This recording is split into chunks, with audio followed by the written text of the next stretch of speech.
Welcome to Fireside on Sarita, a series of presentations on topics related to the Baha'i Faith. And each topic will be coupled with an open forum space for sharing, exploration, discovery, and learning. But before we begin, it is important to acknowledge that we reside on the traditional territories of the Cowichan tribes and the Malahat Nation, here on the west shore of Shawnigan Lake, Vancouver Island, British Columbia, Canada. Shawnigan Lake, the lake of ancestors, where for centuries and to this day, the first peoples come both to honor and to commune with those who have gone before. We honor and welcome their ancient presence and ask their blessing on the path of learning that lies before us. Again, welcome to Fireside on Sarita.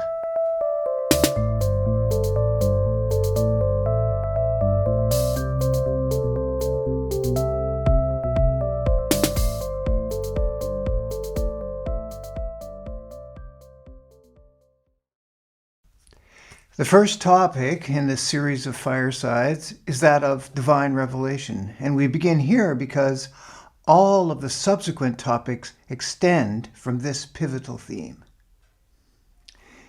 In the simplest of terms, divine revelation is the expression through the agency of a human temple of the voiced words of God in the form of tablets, epistles, books, prayers, and all of which taken together are referred to as the verses of God.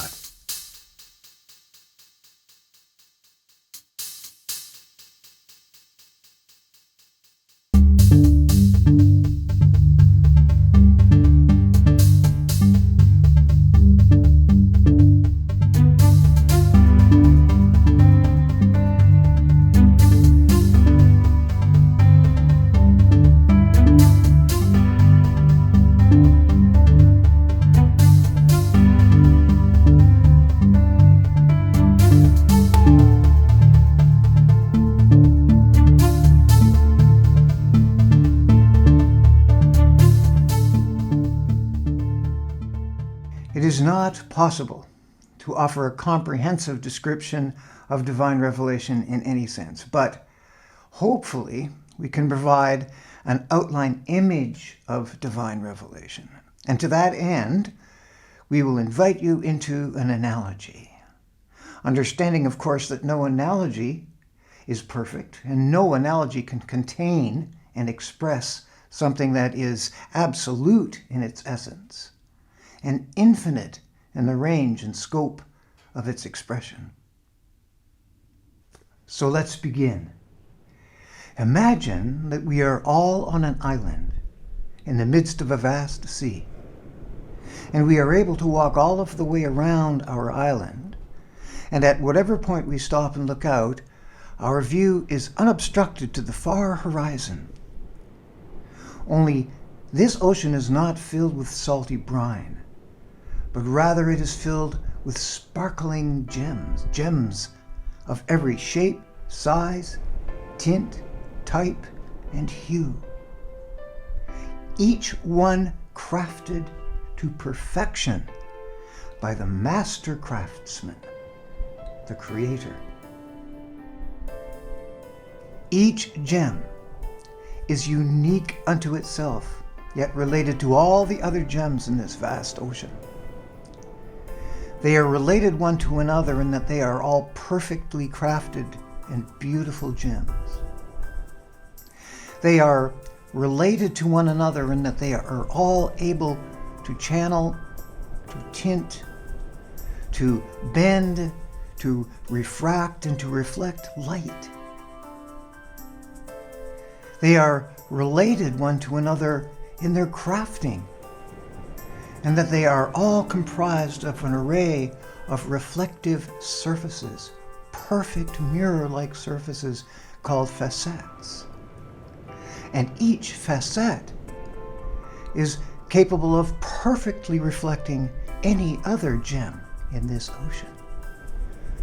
In fact, the tiniest facet on the tiniest gem, if we could magnify it sufficiently, would be capable, considering that we have the correct angle of inclination and so on, would be capable of reflecting the sun, the heavens above, nay, the entire ocean of gems within it.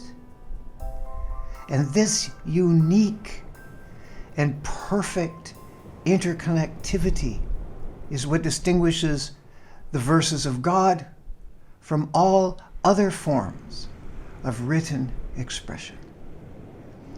In a subsequent presentation, we will explore how this absolute interconnectivity also exists in nature, a concept which Baha'u'llah refers to as the divine unity. So, my friends, we stand, whether we realize it or not, on the shore of a vast sea of sparkling gems, each one a window that leads to the deepest understandings of ourselves, of our purpose, and of our Creator. This, then, is the image of divine revelation, limited though it may be, that I hope you can take with you and upon which you might ponder.